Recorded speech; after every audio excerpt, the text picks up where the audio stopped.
Madam, क्या आप सचमुच अपने पति के खिलाफ गवाही देने जा रही हैं? अदालत के बाहर यह सवाल सुनकर सफेद साड़ी पहने नैना कुछ पल के लिए रुक गई। उसकी आंखों में आंसू थे, लेकिन चेहरे पर अजीब सी दृढ़ता थी। उसने सामने खड़े पत्रकार से सिर्फ इतना कहा, आज मैं किसी रिश्ते को नहीं, सच को बताने आई हूँ। यह कहते ही वह अदालत के अंदर चली गई।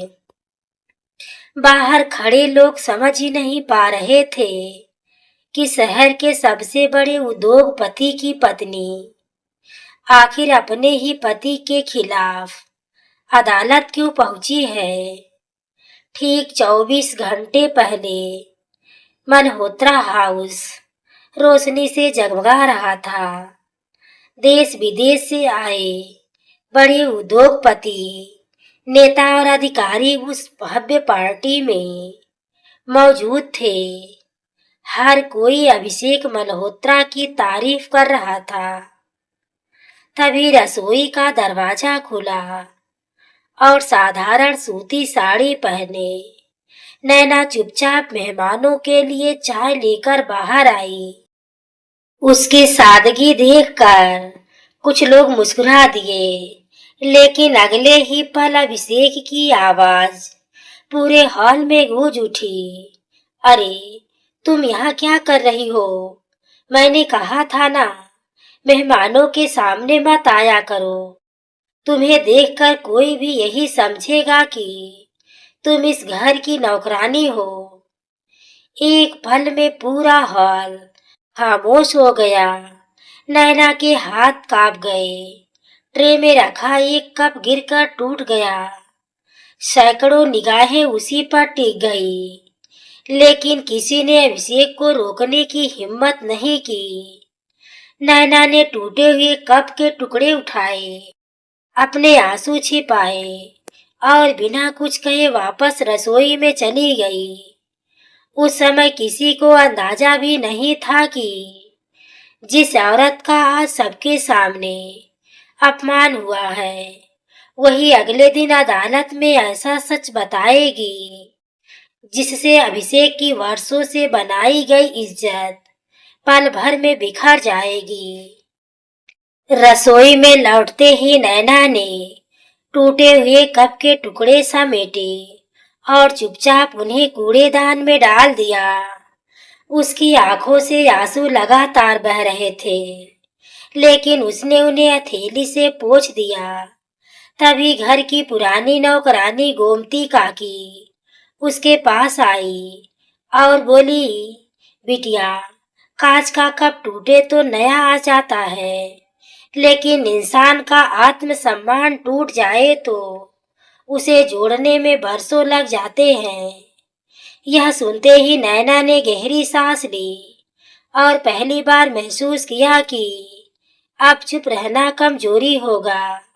उधर ड्राइंग रूम में अभिषेक अपने मेहमानों के बीच हंसते हुए कह रहा था, कुछ लोगों की जगह सिर्फ रसोई तक ही अच्छी लगती है, बिजनेस और समाज में उनका कोई काम नहीं। उसकी यह बात सुनकर उसके सबसे पुराने मित्र विक्रम ने धीमे स्वर में कहा, अभिषेक, इंसान की कीमत उसके कपड़ों से नहीं, उसके चरित्र से होती है। लेकिन अभिषेक ने हंसते हुए जवाब दिया, तुम नहीं जानते मैंने उसे कहां से उठाकर इस घर में जगह दी है। यह बात नैना ने रसोई के दरवाजे से सुन ली। उसका दिल जैसे किसी ने मुट्ठी में भींच लिया। रात देर तक पार्टी चलती रही। सभी मेहमान चले गए। पूरा घर शांत हो गया। नैना अपने कमरे में अलमारी खोलकर पुराने कागज देखने लगी। एक नीली फाइल उसके हाथ में लगी।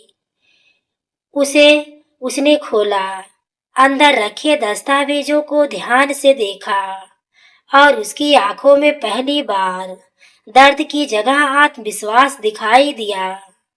उसने धीरे से कहा, अगर इन्होंने रिश्ते की इज्जत नहीं रखी तो अब सच अपनी इज्जत खुद दिलाएगा।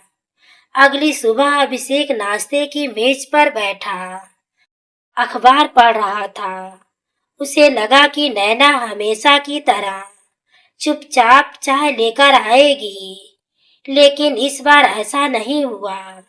कुछ ही देर बाद घर के मुख्य दरवाजे पर एक सरकारी गाड़ी आकर रुकी। उसमें से एक वरिष्ठ वकील और अदालत का कर्मचारी उतरे।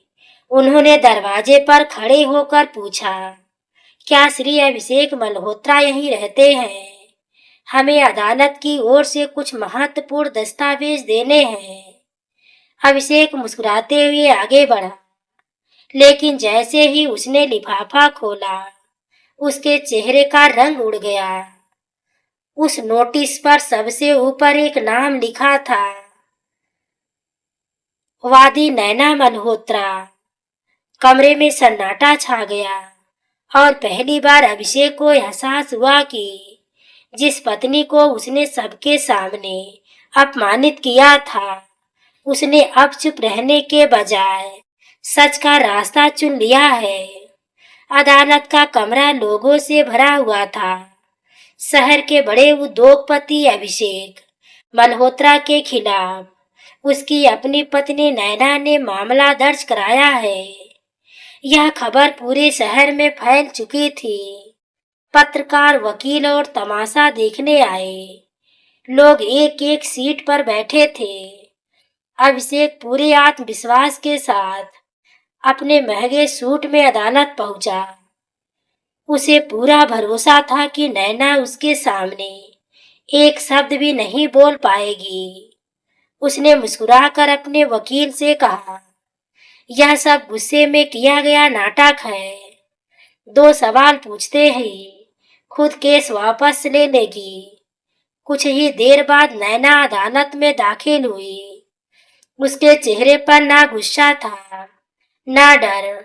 उसने सीधे न्यायाधीश को प्रणाम किया और गवाहों के कटघरे में जाकर खड़ी हो गई। न्यायाधीश ने शांत स्वर में पूछा, श्रीमती नैना, आपने अपने पति के खिलाफ यह मुकदमा किस आधार पर दायर किया है? पूरे अदालत कक्ष में सन्नाटा छा गया। नैना ने धीमी लेकिन दृढ़ आवाज में कहा, माननीय न्यायालय, मैं यहाँ सिर्फ अपने अपमान की शिकायत लेकर नहीं आई हूँ। मैं उस सच को सामने लाने आई हूँ जिसे मेरे पति ने वर्षों से सबसे छिपा कर रखा है। अभिषेक की मुस्कान धीरे धीरे गायब होने लगी। उसने अपने वकील की ओर देखा, लेकिन नैना ने अपने बैग से वही नीली फाइल निकाली जिसे वह पिछली रात देख रही थी। उसने फाइल अदालत के कर्मचारी को सौंपते हुए कहा, इन दस्तावेजों में यह प्रमाण है कि जिस कंपनी पर आज मेरे पति अकेले मालिक होने का दावा करते हैं, उसकी शुरुआती पूंजी मेरे पिता ने अपने जीवन की सारी जमा पूंजी बेचकर लगाई थी। बदले में लिखित समझौता हुआ था कि कंपनी में उनका हिस्सा सुरक्षित रहेगा, लेकिन बाद में धोखे से सारे दस्तावेज बदल दिए गए।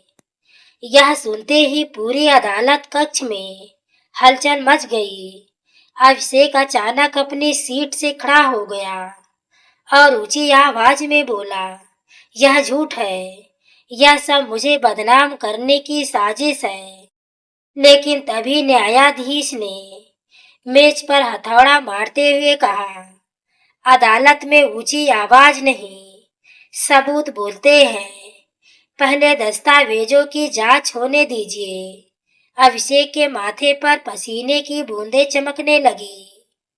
पहली बार उसे महसूस हुआ कि यह कोई भावनात्मक विवाद नहीं, बल्कि ऐसा मामला है जो उसकी प्रतिष्ठा और साम्राज्य दोनों को हिला सकता है।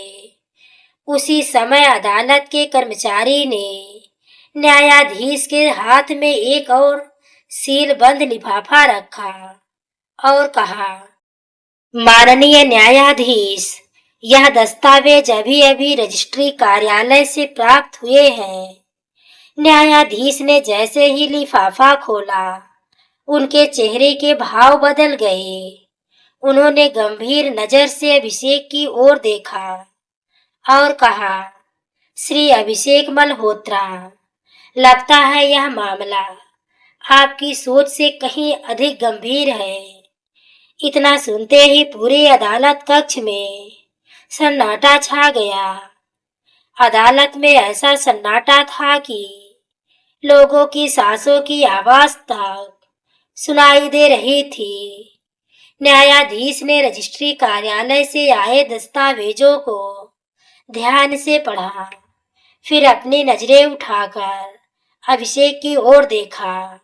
उनकी गंभीर आवाज पूरे कक्ष में गूंज उठी, श्री अभिषेक मल्होत्रा, प्रारंभिक जांच में यह स्पष्ट हो गया है कि आपकी कंपनी के स्वामित्व से जुड़े कुछ महत्वपूर्ण दस्तावेज वर्षों पहले बदले गए थे। यदि यह प्रमाणित हो गया कि ऐसा धोखे से किया गया है, तो मामला केवल पारिवारिक विवाद नहीं रहेगा, बल्कि यह गंभीर आपराधिक अपराध भी माना जाएगा। अभिषेक के पैरों तले जमीन खिसक गई। उसने घबराकर अपने वकील से कहा, यह असंभव है। उन फाइलों तक किसी की पहुंच नहीं हो सकती। तभी नैना शांत स्वर में बोली, झूठ चाहे जितनी ऊंची इमारत बना ले, उसकी नींव एक दिन सच के सामने ढह ही जाती है। मैंने इतने साल इसलिए चुप्पी साधी क्योंकि मैं अपना घर बचाना चाहती थी, लेकिन जब उसी घर में मुझे नौकरानी कहकर मेरा सम्मान छीन लिया गया, तब मुझे सच के साथ खड़ा होना पड़ा। इसी बीच अदालत के दरवाजे खुले और लगभग 70 वर्ष के एक बुजुर्ग अंदर आए। उन्हें देखते ही नैना की आंखें भर आई। वह थे अधिवक्ता शेखर प्रसाद, जिन्होंने वर्षों पहले नैना के पिता और अभिषेक के बीच हुई साझेदारी समझौते का मसौदा तैयार किया था। उन्होंने न्यायाधीश से अनुमति लेकर कहा, माननीय न्यायालय, मेरे पास उस मूल समझौते की प्रमाणित प्रति सुरक्षित है। उस समय नैना के पिता ने अपनी पूरी जीवन भर की कमाई इस कंपनी में लगाई थी। उनकी एक ही शर्त थी कि भविष्य में उनकी बेटी का सम्मान और अधिकार दोनों सुरक्षित रहेंगे। इतना कहकर उन्होंने एक पुरानी फाइल अदालत में प्रस्तुत कर दी। फाइल खुलते ही अदालत में मौजूद हर व्यक्ति स्तब्ध रह गया। दस्तावेजों पर साफ साफ अभिषेक के हस्ताक्षर थे और उन्हीं के नीचे वह शर्त भी लिखी थी जिसे वर्षों पहले बदल दिया गया था। अभिषेक का चेहरा पीला पड़ चुका था। उसकी आवाज कांपने लगी। पहली बार उसे समझ आया कि जिस औरत को उसने हमेशा कमजोर समझा, उसने वर्षों तक हर सबूत संभाल कर रखा था। तभी न्यायाधीश ने अगली सुनवाई से पहले फॉरेंसिक जांच का आदेश दिया और कहा, यदि इन दस्तावेजों की सत्यता सिद्ध हो गई तो इस अदालत का फैसला केवल संपत्ति का नहीं, न्याय और सम्मान का इतिहास बनेगा। यह सुनते ही अभिषेक ने नैना की ओर देखा। उसकी आंखों में पहली बार घमंड नहीं, बल्कि डर दिखाई दे रहा था। लेकिन नैना के मन में अभी भी एक ऐसा राज था जिसे उसने अदालत के सामने जानबूझकर नहीं बताया था। वही राज अगले ही दिन पूरे मुकदमे की दिशा बदलने वाला था। अगली सुबह अदालत पहले से भी अधिक भारी हुई थी। शहर के लगभग सभी समाचार चैनलों के पत्रकार वहां मौजूद थे। हर किसी को इंतजार था कि फॉरेंसिक रिपोर्ट क्या कहेगी। जैसे ही न्यायाधीश अपनी कुर्सी पर बैठे, अदालत के कर्मचारी ने सीलबंद रिपोर्ट उनके सामने रख दी।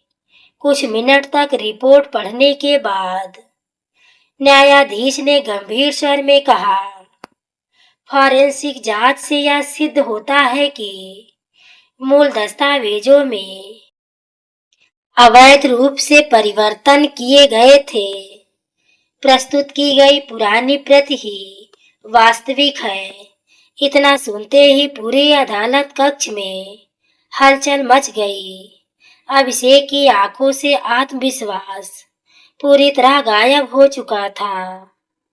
न्यायाधीश ने नैना की ओर देखते हुए कहा, अब आप यह बात बताइए जिसे आपने पिछली सुनवाई में जानबूझकर छिपाया था। नैना कुछ पल शांत रही, फिर उसने अपने बैग से एक पुराना पीला पड़ चुका लिफाफा निकाला। उसकी आवाज भर आ गई, माननीय न्यायालय, यह पत्र मेरे पिता ने अपनी मृत्यु से एक दिन पहले लिखा था। उन्होंने कहा था कि अगर कभी मेरे सम्मान पर चोट पहुंचे तभी यह पत्र सबके सामने लाना। आज वही दिन है। अदालत की अनुमति से नैना ने पत्र पढ़ना शुरू किया। बेटी नैना, मैंने अभिषेक पर बेटे से भी अधिक विश्वास किया था। कंपनी में पैसा इसलिए लगाया कि तुम दोनों मिलकर एक सम्मानित जीवन जी सको। यदि कभी वह दौलत के घमंड में तुम्हारा अपमान करे तो याद रखना, मेरी सबसे बड़ी विरासत संपत्ति नहीं, तुम्हारा आत्मसम्मान है। संपत्ति चली जाए तो वापस आ जाती है, लेकिन सम्मान एक बार खो जाए तो जीवन भर दर्द देता है। पत्र के आखिरी शब्द सुनते ही अदालत में बैठे कई लोगों की आंखें नम हो गई। पत्र समाप्त होते ही अभिषेक अचानक अपनी सीट से उठा। उसकी आंखों से आंसू बह रहे थे।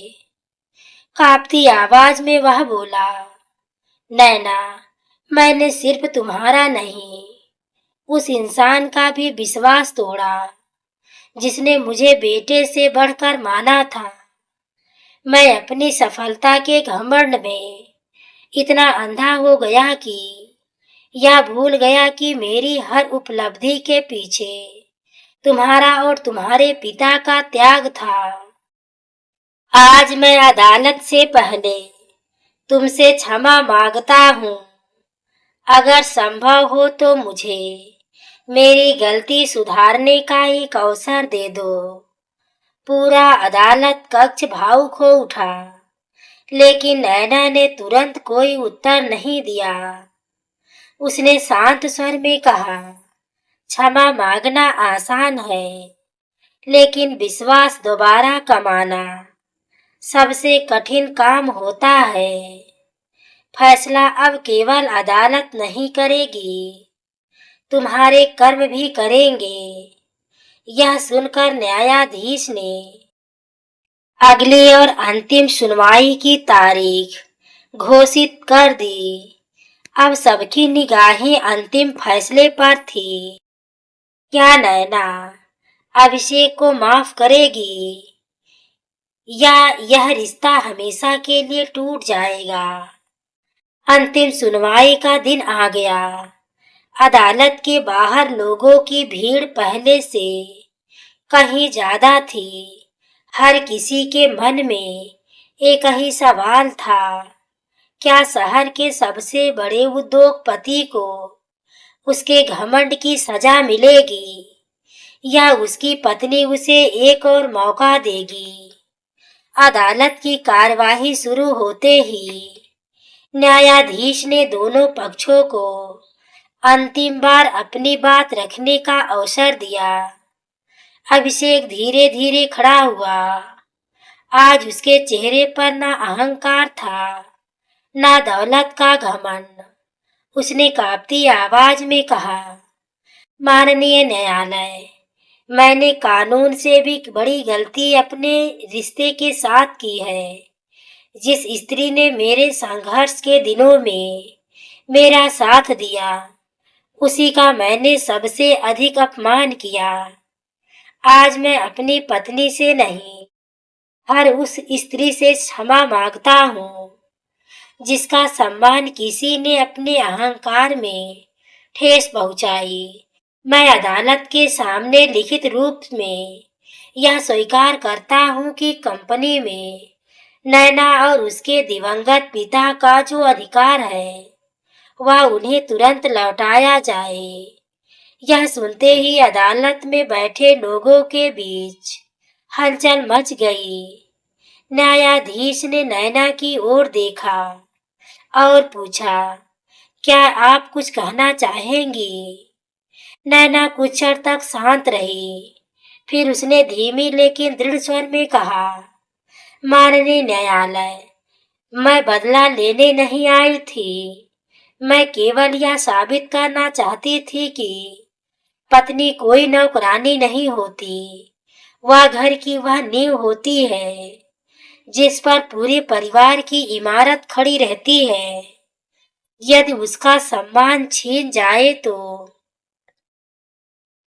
सबसे बड़ा महल भी भीतर से खाली हो जाता है। आज मुझे संपत्ति से ज्यादा खुशी इस बात की है कि सच जीत गया और मेरे पिता का विश्वास झूठ के सामने नहीं झुका।